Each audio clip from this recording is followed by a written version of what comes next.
오늘은 8장 공기조화의 내용을 같이 살펴보겠습니다. 공기조화는 어떤 장비들을 이용을 해서 그 실내의 열적인 성질과 질적인 성질들을 사용하는 목적에 맞도록 그렇게 조절하는 과정인데요. 열적인 성질에는 온도라든지 습도, 기류 등과 같은 이런 것들이 있을 수 있겠고, 질적인 성질에는 공기의 상태죠. 그 질적인 상태가 어떠냐, 유해가스라든지 냄새라든지 청정도라든지 이런 것들이 해당되고, 저희가 보통 이제 HVAC라고 줄여서 영어로 줄여서 많이 이야기를 하고 있는데, 하여간 공기조화는 온도뿐만 아니라 단순한 냉난방뿐만 아니라 여러 가지 그 실내 공기의 그 여러 요인들이나 인자들을 다루고 있기 때문에 좀 복합적인 그런 그 과정이라고 생각하시면 될 것 같습니다. 저희가 이제 공기조화를 하는 대상과 역할을 보면, 건물 같은 경우는 이제 외부에서 유입되는 열, 일사부하라고 하죠, 보통. 또 손실되는 열, 그런 것들이 좀 있을 수 있겠고, 또 실내에서 발생되는 각종 그 발열량들, 이런 부분들에 대한 처리를 어떻게 할 것인지, 이런 부분들이 있겠고, 제실자 호흡을 위한 신선한 외기를 어떻게 공급해 줄 것이냐, 이 부분도 중요한 문제죠. 그 다음에 실내에서 각종 그 오염 물질들이 배출이 되면 이걸 어떻게 이제 제거를 할 것인지, 이 부분도 이제 공기조화의 대상이고요. 그 밖에 이제 실사용 목적에 따라서 뭐 특정한 이제 요구 조건들이 있겠죠. 뭐 클린룸이라든지 항온항습 이런. 그래서 저희가 이러한 공조 대상들이 되는 요소들을 크게 정리를 해보면 크게 이제 온도, 습도, 기류, 공기정화 등 4대 요소로 나눌 수 있다고 그러는데요. 여기에 대해서 이제 먼저 온도에 대해서 보면, 뭐 온도는 뭐 냉방이나 난방을 통해서 실내 온도를 요구하는 온도로 맞추는 그런 작업들이 필요하고요. 이것들을 위해서 유니디타나 가열 코일 같은 거, 이런 그 코일 장치들을 보통 이용을 많이 일반적으로 하죠. 그 공기조화기를 통해서 이런 코일들을 거친 냉난방 등 공기를 직접 실내로 공급하는 경우가 일반적인 건물에서는 뭐 대부분 이렇게 이제 진행을 하고 있고요. 습도에 대해서 살펴보면, 습도는 이제 보통 이제 40에서 60% 정도 범위를 맞춰주게 되는데, 그 습도를 맞추려면 이제 가습과 제습이 있겠죠. 가습은 주로 이제 공조 장치에 그 증기나 물을 분무하는 가습기가 설치되어 있어서 실내에 그런 수분을 공급해주는 그런 방식이 일반적이고, 그다음에 이제 제습 같은 경우에는 보통 이제 공조기라든지 또는 뭐 팬콜도 마찬가지지만 어떤 가열 코일을 통해서 실내 공기를 노점 온도 이하로 냉각시켜서 그 공기 중에 수분을 응축시키는 이런 방법을 통한 제습이 뭐 대부분 이렇게 사용을 하고 있고요. 일부 이제 필요한 경우에 특수한 조건에서는 이제 화학적 제습 방법도 이용하고 있는데, 어쨌든 뭐 이런 과정을 통해서 그 가습과 제습을 하게 됩니다. 기류는 저희가 이제 실내에서 어떤 공급되는 냉난방된 공기의 그 급기가 너무 기류가 세다든지 약하다든지 하면 또 적정한 그 쾌적감을 느끼기 어렵기 때문에 적정한 풍속을 통해서 쾌적한 기류가 형성되고 실내 전체적으로 온도가 균일하게 가는 게 이제 가장 이상적이겠죠. 그다음에 이제 공기정화는 뭐 실내든 실외든 어떤 공기에 출입이 있을 때 이 부분에 이제 오염되어 있는 이물질들이 있다면 이런 부분들을 처리해내는 과정인데, 보통은 에어필터를 통해서 공기조화기에서 에어필터를 통해서 외부 공기를 받아들이고 여기서 이물질을 걸러서 실내 공급해주는 형태, 그리고 실내에서 발생된 먼지나 이물질들은 환기시켜서 외부로 버린다든지 아니면 별도 배기팬을 통해서 배출하는 그런 과정이고요. 그다음에 이제 여기에 있는 공조형 실내 온습도 기준은 뭐 기준들이 크게 이렇게 차이가 있지는 않지만 대부분 뭐 비슷한 온도지만, 어쨌든 이런 부분들은 국토해양부에서 고시되어 있는 건축물의 에너지 절약 설계 기준에 세부적으로 나와 있어서 이 부분이 이제 설계를 할 때 기준 온습도가 되는 것입니다. 다음에 이제 공조 설비의 구성을 살펴보면, 공조 설비는 이제 크게 열원 설비, 반송 설비, 그다음에 이제 공조 장치 이렇게 세 가지로 나눠볼 수 있는데 열원 설비는 냉방이나 난방을 하기 위해서 그 냉방 열원, 냉열원이라든지 온열원을 발생시키는 장치죠. 그래서 터보 냉동기나 보일러와 같은 그런 그 열을 발생시키는 1차 에너지원을 받아서 열을 발생시키는 그런 이제 장치들이고요.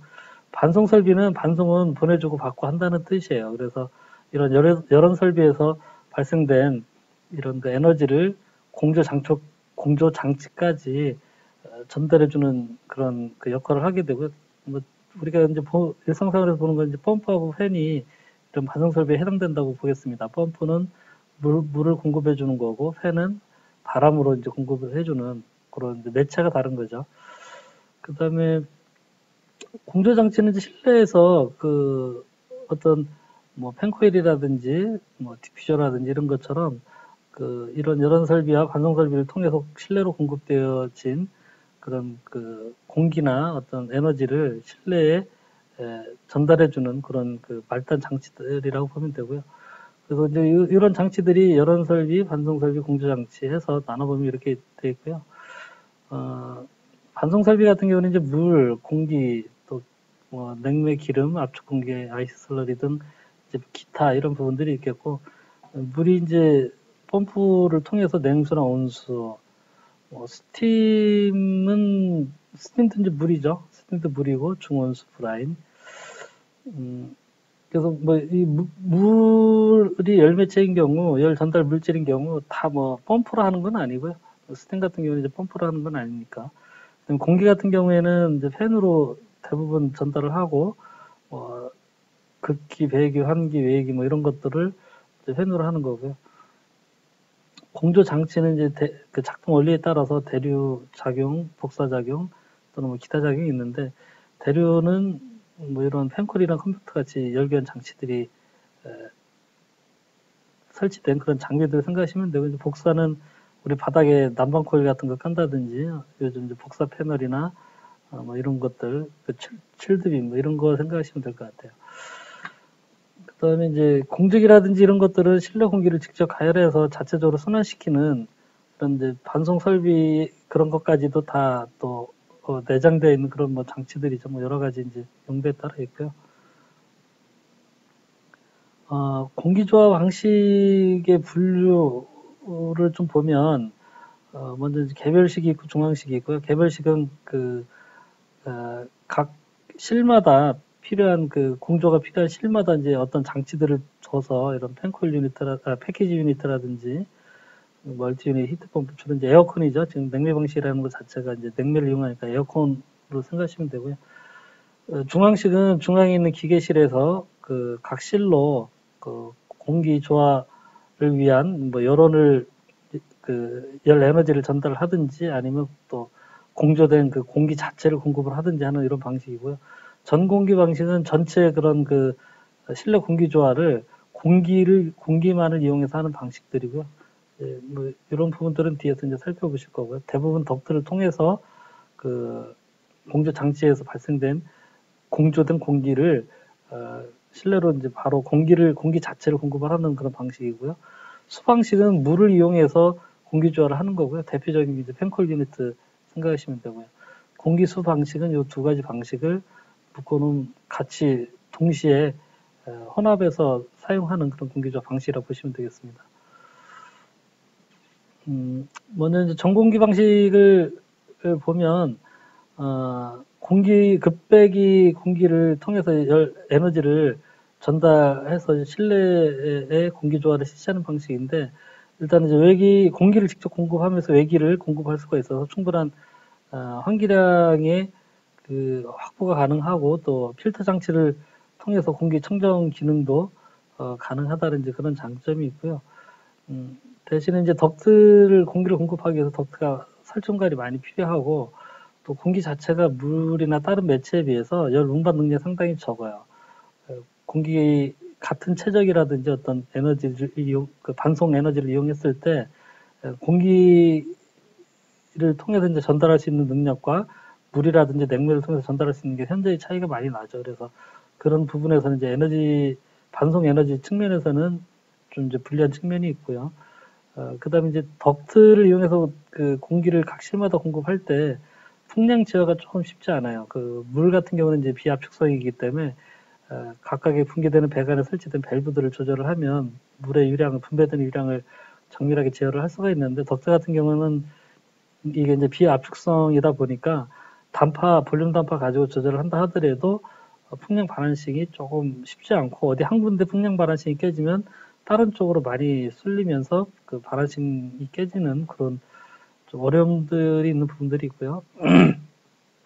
수방식은 이제 펜쿨 유니트가 대표적인데 어떤 열교환 코일 대부분 이제 그 코일이죠. 코일을 통해서 실내 공기를 순환시키면서 바로 그 실내에서 온도 교환을 열 에너지 교환을 할 수 있게 이제 하는 그런 방식이고 물을 이용하다 보니까 덕트 설치 공간이 필요 없어서 건물 층고를 낮게 할 수도 있고 그다음에 그 운반 동력이 공기 방식에 비해서는 적게 소요되는 그런 장점이 있고요. 개별적인 이제 제어가 용이하긴 하지만 이제 그 덕트가 없다 보니까 외기 도입이 안 되죠. 그래서 실내 공기가 탁해지거나 오염됐을 때 이런 부분들을 그 해결해 주는 데는 해결해 주기는 좀 불가능하고요. 그래서 자연 환기가 충분히 가능한 공간이나 뭐 이런 데에 좀 수방식을 적용한다고 하면 이제 이런 부분도 생각해 볼 수가 있겠고 또 실내 물배관이 들어가 있으니까 겨울철에 동파 문제도 좀 고려해야 되고 또 물이 샜을 때 그 밑에 어떤 2차적인 피해 이런 부분에 대한 고려도 좀 필요하고요. 대부분 이제 펜쿨 유니트 이용하게 되면 습도 조절은 안 됩니다. 제습은 어느 정도 되고 가습은 일단은 좀 안 되고요. 그러니까 요즘 이제 중소형 건물에서는 수방식보단 그래서 냉매 방식을 좀 많이 적용하고 있는데 시스템 에어컨이죠. 시스템 에어컨을 설치를 하면 이런 물에 대한 그 위험 부담이라든지 심리적 그런 부담도 좀 덜 수 있고 또 일단 제어가 조금 용이하고요. 그다음에 이제 공기 수방식은 그 덕트하고 배관을 동시에 다 설치해야 되니까 조금 복잡해지는 부분들은 있지만 어쨌든 전공기 방식에 비해서는 덕트 공간도 좀 줄이고 운송 동력도 좀 줄일 수 있고 또 그 각 실의 어떤 부하 변동이라든지 이런 부분들에 대해서는 또 수방식의 그런 장점들을 활용해서 효과적으로 대응할 수 있는 그런 장점들이 있기 때문에 요즘 뭐 대부분 이제 그 실내 그 내주부 실내 중앙 쪽 내측은 그 공기 방식을 이용해서 처리를 해주고 외주부 창가 쪽에는 펜코일 유니트나 아니면 뭐 시스템 에어컨 같은 것들을 외주부 쪽에 설치를 해서 창가 쪽에 설치해서 그런 어떤 외주부하를 처리해주는 그런 방식으로 하는 게 일반적인 그 사례입니다. 대부분 이제 건물들이 저렇게 진행이 되고 있고요. 먼저 이제 냉매 방식, 개별 그 공조 방식에서 냉매 방식을 보면 뭐 패키지 유니트, 우리가 흔히 에어컨이라고 부르는 장치고요. 멀티 유닛은 이제 시스템 에어컨이라고 부르는 장치, 또는 뭐 영어로 EHP라고도 하고, 뭐 사실은 이제 원리상으로는 같은 냉매 방식이고 압축기 이용하고 뭐 그 냉동 사이클 그 같은 그런 원리는 이제 같기 때문에 사실 뭐 두 장치가 큰 차이가 있는 건 아닌데, 저희가 통상적으로 저렇게 구별해서 이제 많이 부르고 있죠. 패키지 방식은 냉동 사이클 구성 요소인 압축기, 응축기, 팽창 밸브, 증발기, 송풍기, 필터 이런 것들을 하나의 케이스에 이렇게 이제 케이스에 담아서 되어 있는 장치죠. 그래서 이제 패키지 에어컨이라고 이제 부르는 것이고, 그 대부분 이제 예전에 우리가 이제 패키지 에어컨 그러면 난방이 일단은 자체적으로는 안 되는 거고요. 통상적으로 개념이 지금 그렇게 되어 있습니다, 시중에. 난방을 해주기 위해서는 그 전기 가열 코일을 보통 요 토출 부분에 열교한 그 냉각 코일이 있고 그 다음에 전기 코일을 둬서 겨울에는 그 전기 코일을 이용해서 난방을 하게 되는 그런 방식들이 많은데 이제 요즘은 히트펌프 방식을 이용해서 냉매 방향을 반대로 계절에 따라 반대로 전환해서 냉난방을 바꿔주는 그런 이제 장치들로 발전이 되고 있고요. 실외기 한 대에 실내기 여러 대를 연결할 수 있는 그런 게 이제 멀티 유닛 방식 또는 뭐 시스템 에어컨 이렇게 이제 많이 요즘 부르고 있는데 뭐 또 이걸 EHP라고도 이제 하고 있고요. 히트펌프 방식은 대부분 다 시스템 에어컨이라고 봐야 되죠. 그래서 지금 이제 이런 경계들이 조금 모호해지고, 뭐 초창기에 이제 이런 개념으로 나눠서 좀 부르긴 했는데, 점차 이제 히트펌프 방식이 보편화되면서 이제 패키지 에어컨하고 뭐 시스템 에어컨, 멀티 유닛 방식 이런 말들 자체가 지금은 이제 큰 의미가 없어지고 있는 그런 상황입니다. 그 패키지 방식의 이제 최대 약점인 환기 문제, 실내 공기를 외부 공기하고 신선한 외기하고 바꿔줄 수 없는 그런 약점이 있는데, 이제 그런 부분들을 해소해주기 위해서 환기 설비를 같이 한 시스템으로 묶어서 연동해주는 그런 게 많죠. 이렇게 전열 교환기를 이용해서 공기를, 외부 공기를 실내 좀 공급해주고 실내 온도 맞추고 하는 그런 작업들은 시스템 에어컨 가지고 하는. 그리고 이제 실내에 설치되는 실내기들의 수량이 많아지면 공냉식 실외기만 가지고는 좀 한계가 있기 때문에 그 용량을 좀 크게 이런 시스템 에어컨을 구성하게 되면 이제 옥상에 냉각탑을 둬서 그 응축 작업 자체를 물을 이용한 그 수냉각 방식을 이용하는 그런 방식들도 있죠. 그 다음에 이제 그 덕트 방식 중에 그 전공기 방식 중에 이제 단일 덕트 정풍량 방식이 있는데, 정풍량 방식이 이제 우리 공기 조화기를 이용해서 공조를 할 때 가장 뭐 일반적인 보편적인 방식이고요. 덕트를 통해서 각 실로 그 송풍을 하는데,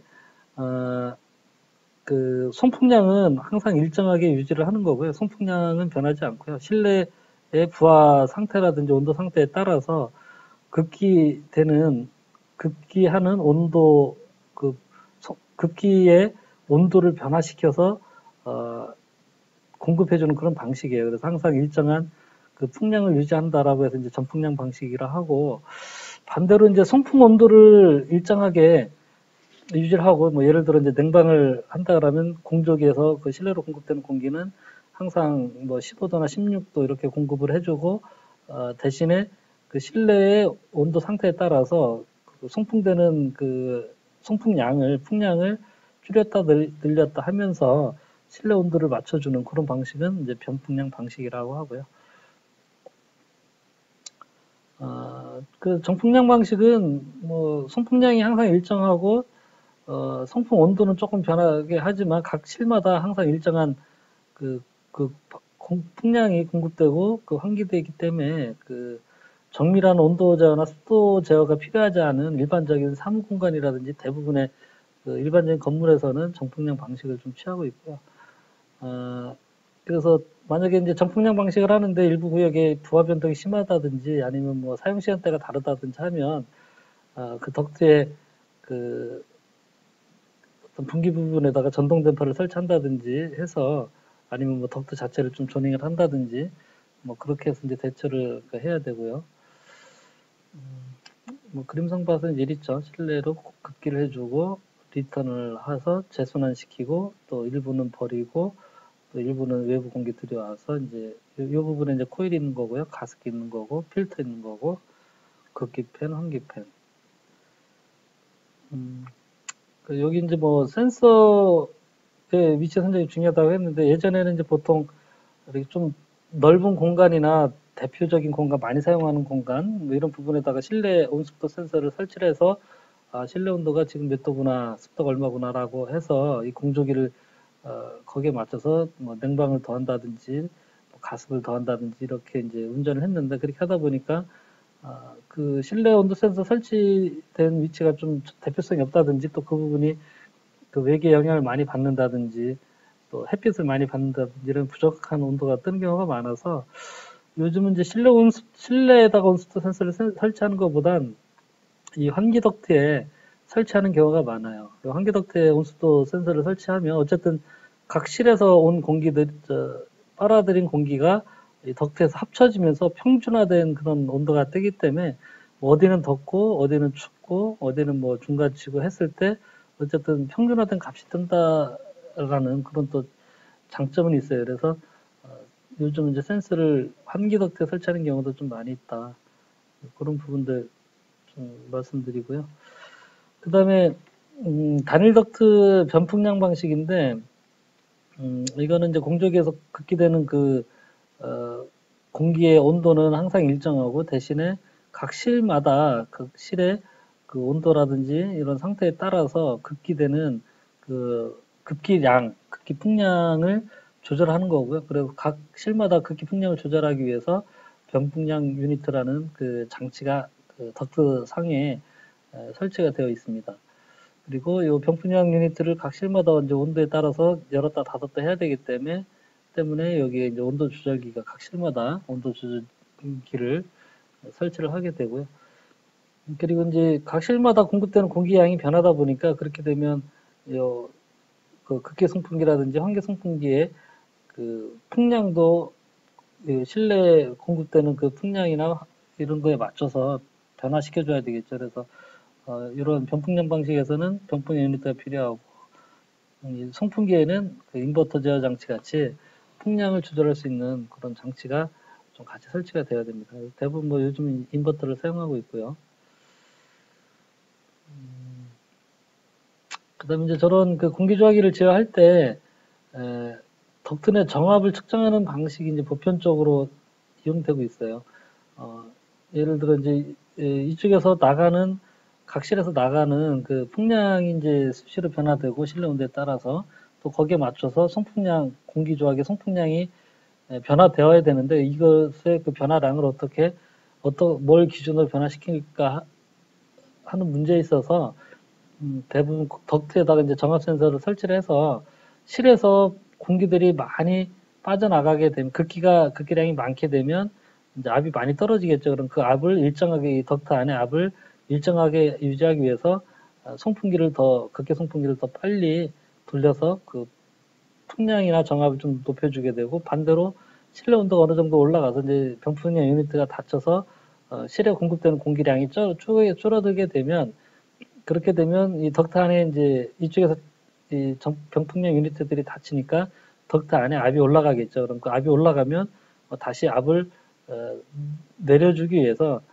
송풍기 회전수를 낮춰서 덕트에 있는 압을 낮추고 회전수가 낮아지면 이제 압이 낮아지면서 풍량도 같이 줄어들어서 적정하게 덕트 압력이 항상 일정하게 유지되는 그런 방식으로 많이 합니다. 그래서 덕트에 정압 센서를 설치하는데 보통 그 정압 센서 위치는 덕트 말단부 쪽으로 공조기에서 말단에 그 지출구가 있는 그 덕트 상에 약 3분의 2 정도 되는 위치에 이제 설치를 하고요. 어쨌든 이렇게 하게 되면 이제 정풍량 방식 항상 일정한 풍량을 그 공조기라든지 어떤 헨이 공급을 해주기 때문에 그 헨의 동력비가 절감이 안 되는데 변풍량 방식에서는 그 풍량 자체를 줄였다 늘렸다 하기 때문에 불필요하게 이제 송풍기를 과다하게 돌릴 필요가 없죠. 그래서 에너지 절감이 조금 가능하고 대신에 이제 이런 장치들이 여러 가지 붙다 보니까 설비비가 조금 더 증가돼야 되는 그런 문제가 있고요. 그 예전에는 저 변풍량 유니트를 실내 온도가 올라가면 완전히 이제 닫게끔 했어요. 근데 그렇게 닫게 해놓게 되면 실내 크기도 안 되고 환기도 안 되고 이러면서 실내가 답답하겠죠. 온도는 맞춰줬다 하더라도. 그래서 요즘에는 실내 온도가 설정된 온도에까지 도달을 하더라도 변풍량 유니트를 100%다 닫지 말고 일정 정도 뭐 10%나 20% 정도 열어놓게끔 그렇게 설정을 많이 하고 있습니다. 변풍량 유니트는 뭐 여러 가지 방식이 있는데 뒤에서 이제 살펴보실 거고요. 벤츄리형과 단파형이 있고요. 여기 이제 벤츄리형입니다. 벤츄리형은 안에 콘 같은 게 들어있어요. 이렇게 콘 같은 게 들어있고 여기 이제 스프링이 있습니다. 스프링이 있고요. 콘 같은 게 있고 뭐 두 개사 회사인지 제품인데 그래서 요 축이 있어요. 콘에 축이 연결이 돼서 실내 온도의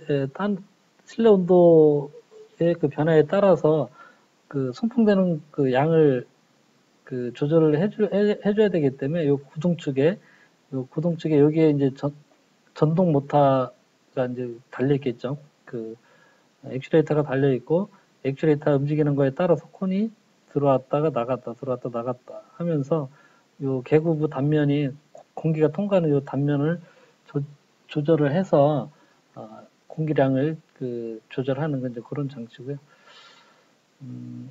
예전에 이제 변풍량 그 벤츄리형을 많이 썼는데 이제 이게 완전히 닫혔을 때고요. 이게 이제 열렸을 때고, 그래서 그 풍량을 항상 일정하게 이제 필요한 그 양만큼 조절해주는 이제 그런 장치고요.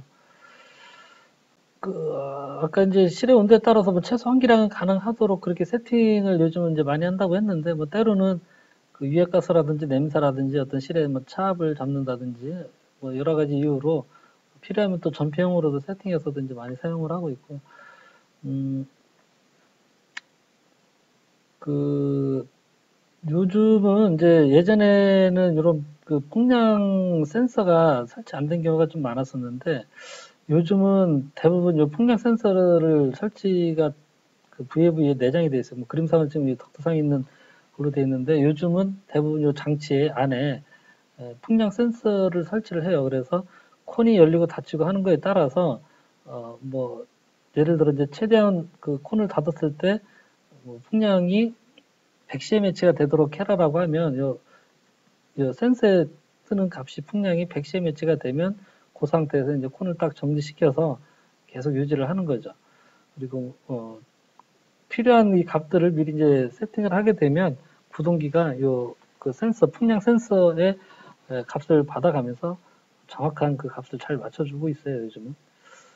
댐퍼형은 안에 그냥 댐퍼가 설치된 거예요. 이렇게 댐퍼, 이렇게 우리 버터플라이 밸브나 이런 디스크 같은 댐퍼가 열리고 닫히고 하면서 하는 건데, 원리적으로는 이제 벤츄리 타입보다는 댐퍼 타입이 풍량 제어가 조금 그 정확하게 되지는 않아야 되고, 또 마찰 손실이라든지 소음 같은 게 좀 있어서 뭐 예전에는 이제 벤츄리 타입이 많이 썼는데, 요즘은 풍량 센서가 내장되고 나서부터는 단파 타입으로 하더라도 거의 뭐 벤츄리 타입과 다름없는 그런 그 풍량 정밀한 풍량 조절이 가능해서 요즘은 벤츄리 타입보다는 오히려 댐퍼 타입을 많이 쓰는 편이에요. 그 벤츄리 타입이 고장도 조금 작고 일단 가격이 조금 많이 비싸다 보니까 뭐 아주 진짜 정밀하게 제어를 해야 된다든지 어떤 특수한 그런 상황이면 벤츄리 타입을 아직도 많이 쓰고는 있긴 한데, 뭐 그런 게 아니라 일반적인 사무실이라든지 뭐 간단한 그 풍량 제어 정도만 해도 된다고 하면 요즘 오히려 댐퍼 타입을 가격이 저렴하기 때문에 더 많이 쓰고 있는 그런 상황이고요. 실제로 이제 공장 가서 테스트를 해보면 아주 정확하게 세팅된 값에 의해서 떠요. 뭐 당연히 이제 센서가 그 앞에 이제 센서가 이렇게 그 설치되어 있기 때문에 이 풍량값 트는 거대로 해서 자기 단파가 제어되는 거라서 잘 되고 있고, 그다음에 이제 펜파 유니트가 있는데, 펜파 유니트는 그 냉온수 코일을 이제 설치하는 경우가 많아요. 팬이 들어가 있는 이제 유니트인데, 송풍기가 들어가고, 그 송풍기 들어가고 단파가 들어가서 풍량을 강제적으로 실내 공기를 순환시켜 주는 거죠. 이 앞에 좀 전에 봤던 그 댐퍼 타입의 그 병풍량 유닛이나 벤츄리 타입이 팬이 없어요. 팬이 없는데, 이거는 이제 같이 풍량 조절을 하면서도 그 자체를 이제 팬을 이용해서 풍량 제어를 하는 거고요. 그 송풍기 제어를 어떻게 하냐에 따라서 이것도 정풍량 유닛과 병풍량 방식 뭐 이렇게 나눌 수가 있고요. 또 팬이 들어가 있다 보니까 여기에 이제 코일만 그 냉난방 코일만 넣게 되면, 냉온수 코일만 넣게 되면 뭐 천정 매립 덕트 연결용 팬코일 그런 거랑 뭐 거의 같은 그런 구조가 되죠. 그래서 그렇게 냉온수 코일을 설치하는 경우가 좀 있고요. 요즘은 뭐 많이 쓰지는 않아요. 이제 요 변풍량 유닛하고 공조기 제어 이런 것들이 워낙 잘 되고, 또 실내에는 팬쿨 유니트나 시스템 에어컨들이 있기 때문에 팬코일 유니트 쓰는 경우는 이제 그런 실내 팬코일이나 시스템 에어컨을 두지 않는 그런 경우에서 또 VAV 그 변풍량 제어를 해야 되는 그런 경우에만 조금 쓰고 있고요. VAV 유닛을 제하는 그 과정을 보면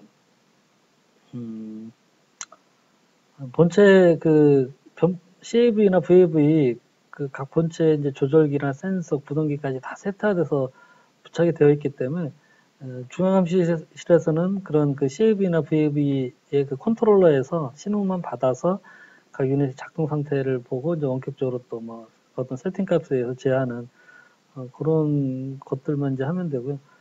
뭐 대부분 이제 VAV 수량이 많아지면 별도로 자동차 컴퓨터를 따로 둬서 이런 VAV만 제어하는 그런 자동제 프로그램을 따로 이제 설치를 하게 되고요. VAB 설치할 때는 이제 풍량이 어느 정도 좀 균일하게 들어가야 여기서 이제 풍량 제어가 조금 되겠죠. 한쪽으로 많이 풍량이 쏠리거나 이러면 풍량 제어가 좀 원활하게 제대로 안 되고 또 소음이라든지 이런 게 발생할 수 있기 때문에 대부분 이제 이 VAB, CAV 설치되기 전에 약 직경의 3배 정도 이 정도의 직관부를 좀 확보를 해야 된다. 그다음에 이제 유닛의 요 내부에서 그 단파가 열리고 닫히고 할 때 많이 다치게 되면 이제 그 마찰 소음 같은 게 좀 발생될 수 있겠죠. 그래서 흡음재로 내부는 다 요 부분들은 흡음재로 마감을 하게 됩니다. 그러면 소음이 조금 이제 덜하기 때문에 VAB 방식을 할 때는 정압 센서를 이용해서 아까 이제 송풍기를 제한다고 했는데 이렇게 극기 덕트에 정압 센서를 설치를 하고 요 덕트 내부의 압력의 변화에 따라서 압력이 올라가면 회전수를 줄여주고 압력이 떨어지면 회전수를 높여주고 그리고 요 극기 팬이 돌아가는 거에 맞춰서 또 환기 팬도 같은 그 비례 제어가 같이 연동돼서 될 수 있도록 하는 그런 식으로 이제 많이 하고 있고요.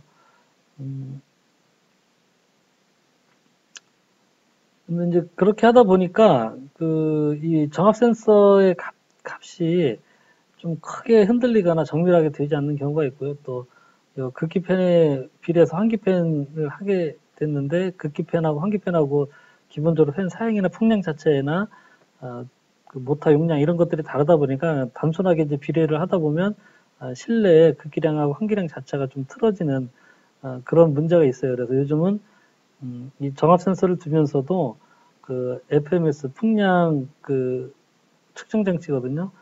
풍량 측정 장치 FMS를 설치를 해서 극기 풍량의 카운트하고 또 극기 풍량에 따라서 뭐 극기 풍량의 예를 들어 극기 풍량의 70%가 환기 풍량이다라고 하면 극기 풍량이 주는 만큼 환기 풍량이 항상 극기량의 70%가 유지되게끔 풍량 측정 장치를 통해서 실시간 극기 덕트, 환기 덕트에 뜨는 그런 풍량을 체크하는 방식이 요즘은 많이 좀 사용되고 있습니다.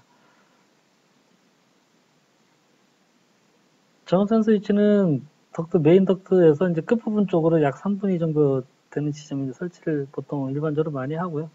너무 앞부분에 설치하면 이제 뒷부분이 정밀에 뒤에 분기되는 덕트들이 많이 있기 때문에 정확한 뒷부분에서 풍량 바란싱이 제대로 되고 있는지 좀 체크하기 어렵죠. 그래서 이렇게 하는데 만약에 이게 층이 여러 개 층으로 되어 있으면 이렇게 이제 또 말단층에 해당되는 층 쪽을 가면 되고요. 그다음에 덕트가 만약에 이렇게 크게 두 개로 갈라져서 가는 메인 덕트서부터 크게 갈라지게 되면 각 분기된 큰 메인 덕트 쪽에 이제 센서를 달고 두 값의 평균 값을 이용한다든지 아니면 평균 값을 이용한다든지 아니면 둘 중에 하나가 팬이 운전되는 조건에 해당되면 그렇게 팬을 제어하는 뭐 그런 방식으로 이제 제어를 하면 됩니다. 그 다음에 이제 단일 덕트 제어 방식인데, 제어 방식은 덕트 말단에,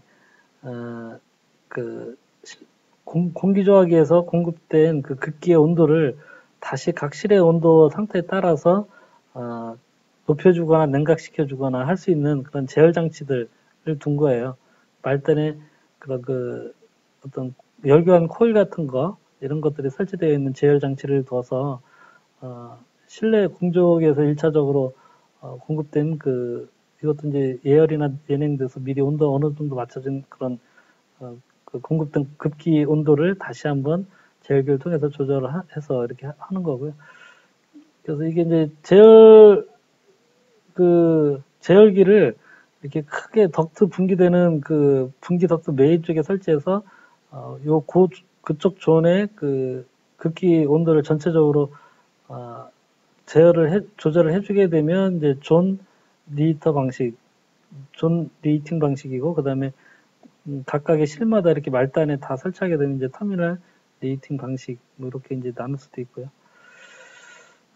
각 실마다 이제 온도를 편하게 맞출 수 있으니까 예전에 좀 일부 썼는데 이게 워낙 제열기들을 위한 그 제열기 설치에 따른 그 장비비도 있고 또 이 제열기에 물이나 어떤 뭐 냉면이나 이런 것들을 공급해 주기 위한 그런 또 부대 그 장치나 설비들이 배관들이 필요하기 때문에 일반적인 건물에서는 뭐 거의 쓰는 사례가 많지는 않았고요.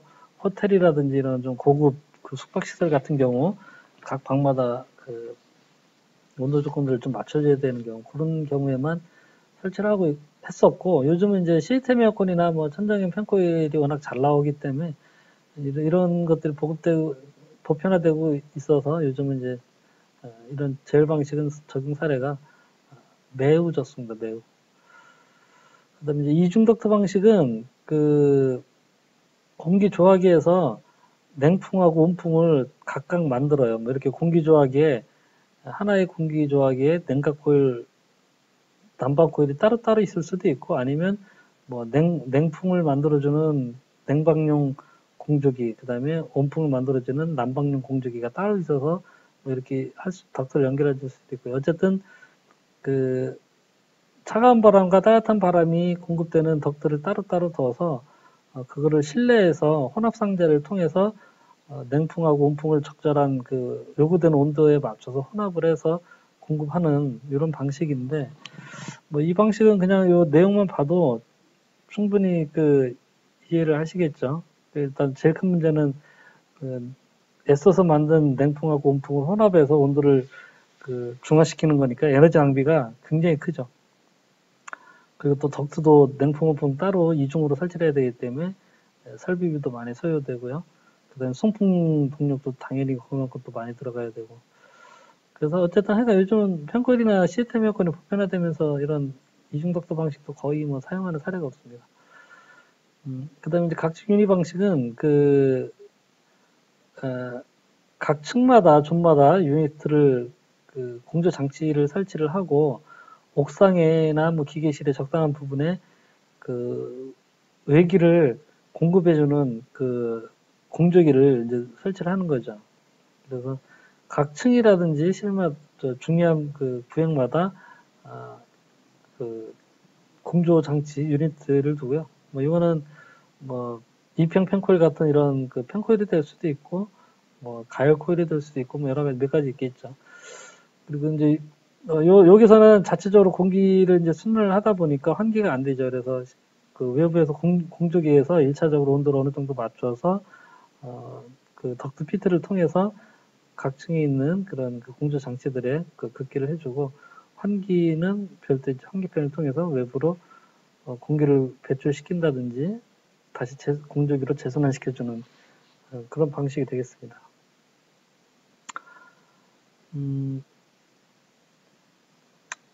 이거는 이제 뭐 중앙 기계실하고 입상 덕트 스페이스는 좀 작아지는데 왜냐하면 뭐 적은 양의 공기를 보내줘도 어차피 이쪽에서는 2차적으로 가열을 하거나 냉방을 하거나 해서 온도를 충분히 그 낮춰주거나 높여오는 게 가능하기 때문에 이제 극히 풍량이 외기 도입해서 공조기에서 각 실로 공급해주는 극히 풍량이 좀 줄어드는 그래서 입상 덕트 샤프트도 좀 줄어들고요. 그 다음에 이제 각 층이나 저런 공장치에 설치된 존별로 단독 운전이 가능한 그런 장점들도 있고요. 단점은 각 층마다 그 공조장치들이 설치되기 때문에 이제 그 부분들이 관리해야 되는, 유지 관리해야 되는 그런 부분들이 조금 많아지고 소음이나 진동이 또 실내 쪽에 전달될 우려가 좀 있고 또 공조기도 둬야 되고 그 층마다 공조장치도 둬야 되기 때문에 설비비가 증가되는 그런 이제 부분도 당연히 있겠죠. 다음은 덕트 병용 그 패키지 방식이 있습니다. 덕트 병용 패키지 방식은 실내에 그 패키지 공조 장치들이 설치가 돼 있어서 실내 공기를 순환시키면서 온도를 이제 맞춰주는데 그 외부의 공기를 그 빨아당길 수 있는 덕트를 요 그 패키지 공조 장치에 연결을 해 놓은 거예요. 그래서 실내 공기를 온도를 맞춰주면서도 환기가 필요할 때 외부 공기를 빨아당겨서 같이 실내 공급해 줄 수 있게 약간의 환기가 가능하도록 한 그런 장치고요. 이거는 뭐 일반적으로 이렇게 하는 경우가 이렇게 많지는 않은데 그 항우랑 스키 설치되는 곳에 요즘 이런 방식들이 좀 되는 경우가 종종 있어요. 어떤 전산실이나 이런 데 항원항스키 설치해서 계속 해주다 실내 공기 온습도는 낮춰주는데 적절한 환기가 없다 보니까 또 별도의 뭐 급배기 팬을 두기가 좀 번거로우니 이 항원항스키 자체에서 이제 외부 공기를 빨아 당길 수 있도록 그 외기 그 덕트를 연결을 해주면 그렇게 이제 평상시에도 환기도 어느 정도 가능하고 또 환절기라든지 아니면 뭐 겨울철 같은 경우에 만약에 이제 전산실에 냉방을 해야 될 것 같으면 굳이 그 외부 공기만 불어 넣어줘도 충분히 냉각이 가능한 경우가 있겠죠. 그래서 그렇게 항우랑스키에서 이제 외기 공급이 가능한 그런 사양으로 요즘은 좀 나오는 경우가 있어요. 그런 사례가 있다고 사례에서 좀 저런 방식을 생각해 보시면 될 것 같고요.